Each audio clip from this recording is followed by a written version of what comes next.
Hey kids, Mr. Fly here, hope you're well and welcome to part 2 of Bike News for August. If you missed part 1, published that back on Saturday, go and check out the link or go and have a look on my videos, you'll see part 1 there because this kind of flows on from that. But anyway, part 2 then, loads of stories to go through. I've got what I've picked out 10 stories here from MCN from August. If you're interested in the bike news from the UK, stick around and stay tuned.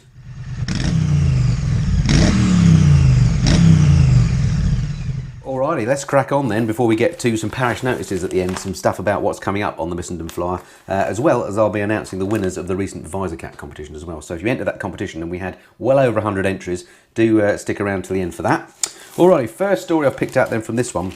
Ready to nail the trail. And this is my favourite MCN reviewer, Michael Neves. He's been off on the Fantic Caballero rally version. So this is one where they've got some bit more fancier suspension, longer travel than the standard Caballero. It's got Michelin knobblies on it.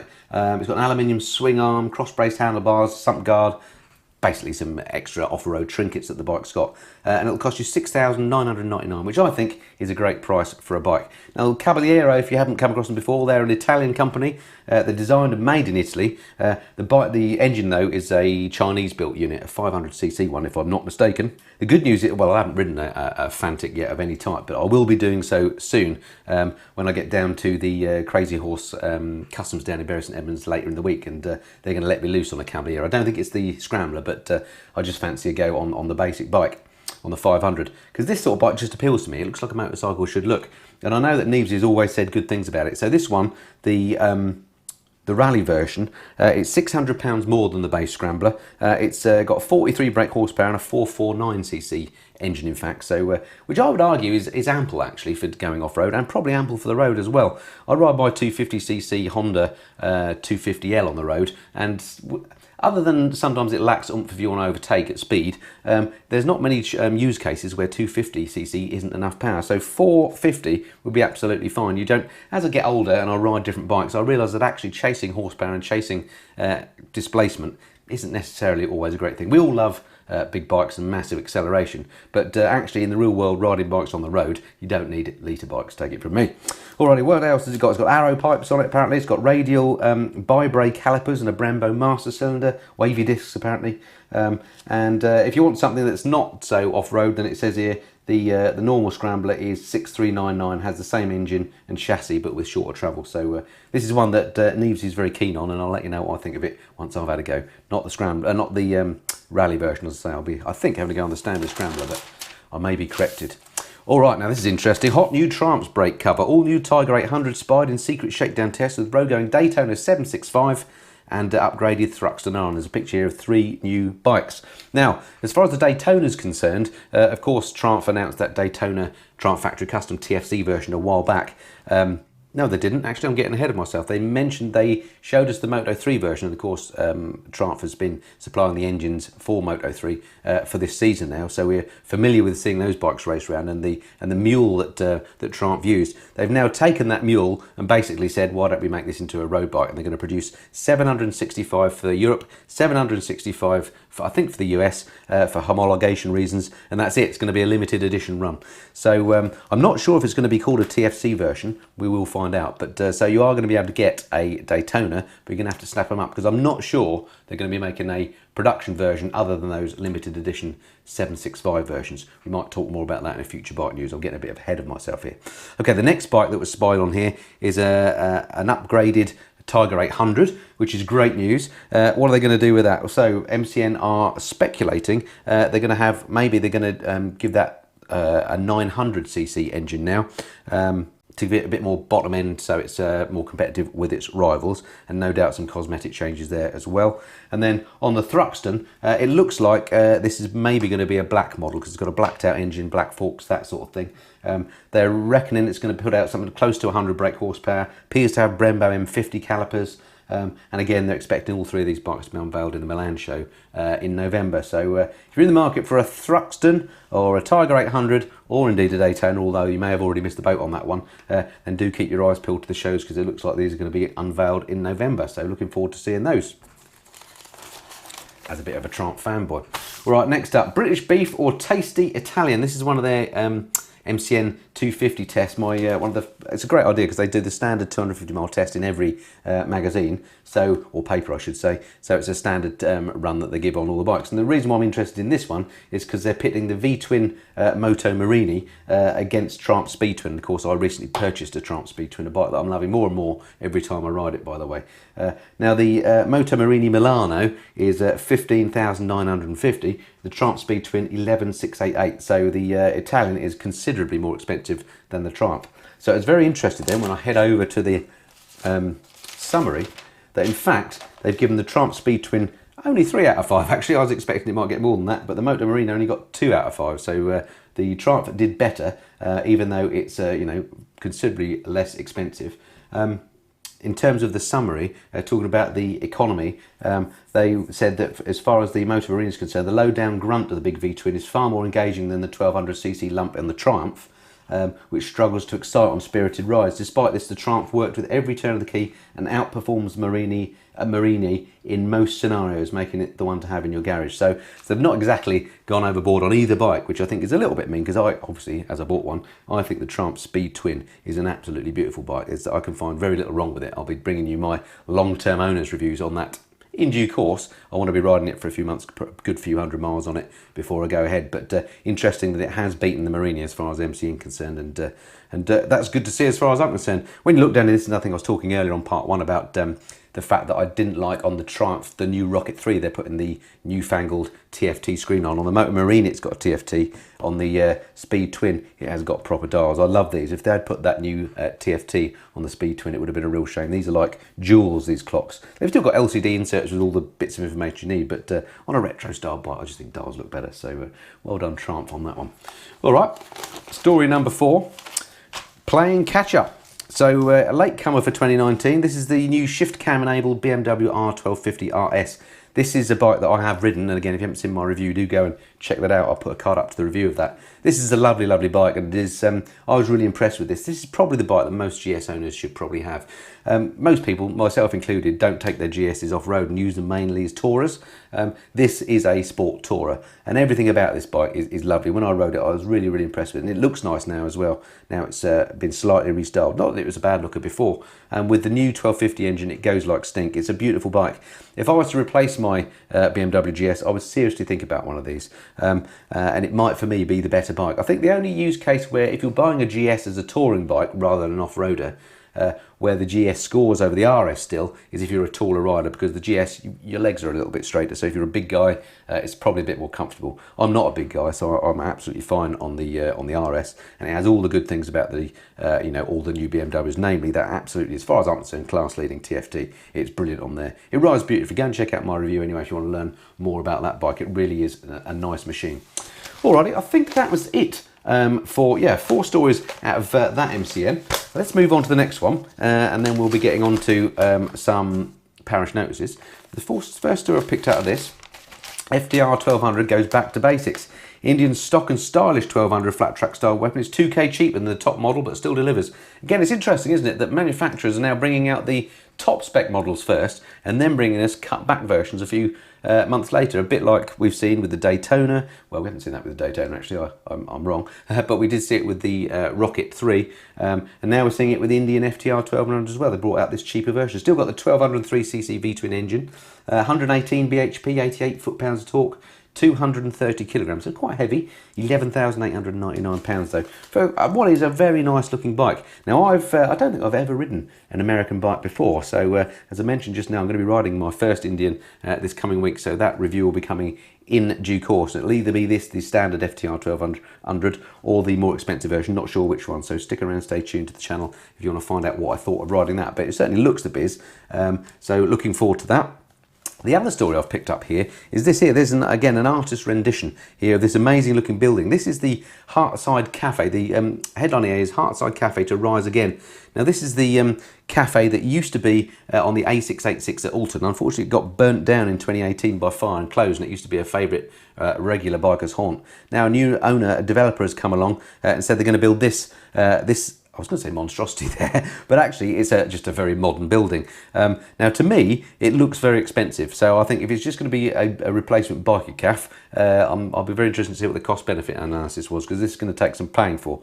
So I suspect there might be more to it than that, but it's got amazing glass windows overlooking the view, so it'll be a great place to stay if you are riding past. It's apparently also got a bunkhouse, or will have a bunkhouse, with 12 rooms for people that are maybe riding past. And then the restaurant, or cafe, which is interesting to me, has got a menu that's been put together by the hairy bikers apparently. So if you're up that way, where the old Hartside Cafe used to be, don't know when it's going to be built. Let's have a quick look through here. Doesn't say. No, don't know when it's going to be finished. There are no projected dates. But if you're riding up in Cumbria in the next few years, do check out the new, or go and have a look, see how they're getting on with what was the Hartside Cafe. All right, that's it for those two stories. Next up, oh, here we go. Hands-free phone ban plan. Now this is interesting. This is one of these government ideas where Lillian Greenwood, who's chairing a committee on basically road safety, is saying that they're thinking about coming up with a law that bans Bluetooth hands-free devices in cars, and by implication that extends to them being banned for motorcycles as well. And the argument is that you know, making a phone call is distracting. Now they've done some research and that could well be the case, but it makes you wonder where it's all going to end, doesn't it? Because you know, changing the radio is going to be, you know, is distracting, isn't it? Changing channel, or putting up, selecting some music. Are they going to ban in-car entertainment? Like to see them try. Talking to a passenger is distracting when you're in a car. You could probably prove through research, but we all do it, and most of the time we're all pretty okay with that. So I do wonder where this is all going. I mean, I don't tend to use intercoms very often, but many people do, particularly on touring, or the time when I do use it is if I have a pillion. If they get banned, that is a real bit of functionality that we'll lose from biking. So we'll see. It's early days yet, may not happen, but you know, is annoying that the government see fit to meddle in these things, but there we go.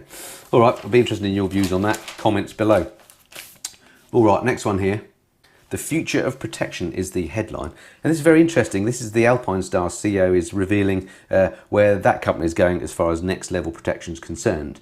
And they've joined a consortium of other motorcycle manufacturers. It's called the CMC, the Connected Motorcycle Consortium. And this group is putting together a whole set of technology standards to do things like enable motorcycles to alert other vehicles where they are on the road. So it's almost like in, you know, when I'm flying the aeroplane, I have a transponder. So that other aircraft can see where I am. And it's talking about fitting similar things to bikes. But as far as Alpinestars are concerned, it's all about, obviously, technology within the jacket. And Gabriella Mazzarello, the president of and CEO of Alpinestars, is basically saying it's all very well having gadgets built into the bike, but actually, if they're on the rider, it's more beneficial. Obviously, they're a clothing manufacturer. You might have a bike that is 10 years old, but if you wear the jacket that's got the gadgets in, it doesn't matter, is what he's saying. And that's, you know, that's a fair point. Some of the other things they're talking about, obviously airbag jackets we've seen already, but also things like blind spot warning devices, so that you know, if you forget the old, which you shouldn't, the old shoulder check, then you get an alert. Things like that. There's all sorts of clever technology coming for bikes. They're also talking about things like auto braking systems, collision avoidance warning systems. Cars have had these for some time, but they are now starting to become a reality on bikes, or will do if the CMC Connected Motorcycle Consortium have anything to do with it, which you know, you may or may not like intervention, but it's very hard to argue against things like ABS. They've made bikes far safer, and I think a lot of this stuff will benefit us all in the future as well. So I personally am glad to see this coming. Okay, next up, now this is a very important one for me. Say goodbye to helmet hair. Now this is incredible. Tucano Urbano have launched a new helmet liner that they claim stopped static and therefore stopped helmet hair, a problem I'm continually inflicted with. So if, like me, helmet hair is a big issue for you, you're going to be very happy to get one of these. It's called the Panama. It costs £12.99, and MCN say, you know, it's surely the bargain of a lifetime if it means you're going to look fabulous at the local bike meet, and I could not agree more. So well done to Tucano Urbano. I'm just thinking, actually, of all the bikers I know, how many have got a lot of hair? Mostly they all look like me, so maybe they won't sell too many, I don't know. But I thought that's quite amusing. All right, sorry, I just pointed that out in a flippant kind of way. All right, number 6 here. European bike sales story. Now this is a good news story, because in the last few months we have seen that sales of new bikes have been slowing down a bit, but MCN is reporting now that the latest stats, which were for July, show a 4% rise overall in bike sales in the UK and Europe, which is great. And they're saying that that's mainly due to adventure bikes and nakeds, with the BMW R1250 GS and Royal Enfield's 650 Interceptor leading the charge. The R1250 GS and the GSA have been at the top of the leaderboards for flipping ages, ever since I've been looking at them. They're the best-selling big bike. The Royal Enfield Interceptor, again, another bike that I now own, is the best, I think, in the above 125cc category. I may be wrong there, but they are absolutely flying off the shelves as well, and I completely understand why. I love my Interceptor. So that's good news that sales are up. Let's hope it's not just a blip and we don't see it go down again next month, but that's great news. Okay, next story.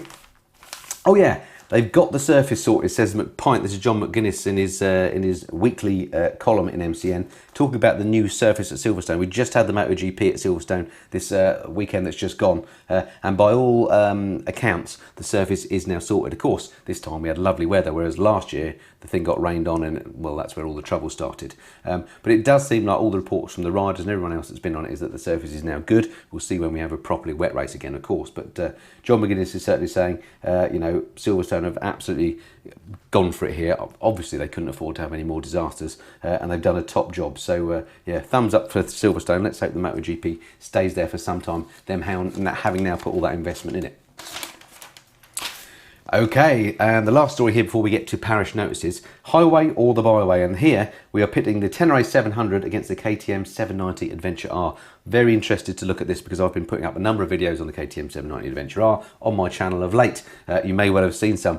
I love this mid-size adventure bike sector. I've not yet had a chance to have a go on the Ténéré 700, but I hope to do so soon. And the idea, the reason why I'm excited about going with the Ténéré is it's got sort of a back to basics bike. So no clever riding modes.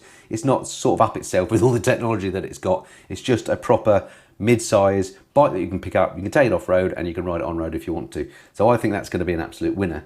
The KTM Adventure R, laden with technology and the latest gizmos, I didn't get on so well with it. I just found that it was a lovely bike to ride actually on the road. I couldn't use it off-road though, it's just too tall for me. The non-R would be a more suitable bike for me. I got slammed in my videos for not taking it off-road, but that's because it wasn't my bike and I'm only a shorty. I would have dropped it and it would have cost me a lot of money, so you know, I'm only borrowing these bikes, that's why I didn't take it off-road. I'm sure the Adventure R shines off-road, but for a road rider like me that just wants a touring bike, and that's where, you know, most of these bikes, again, a bit like we mentioned earlier with the GS, most of them probably won't ever go off-road.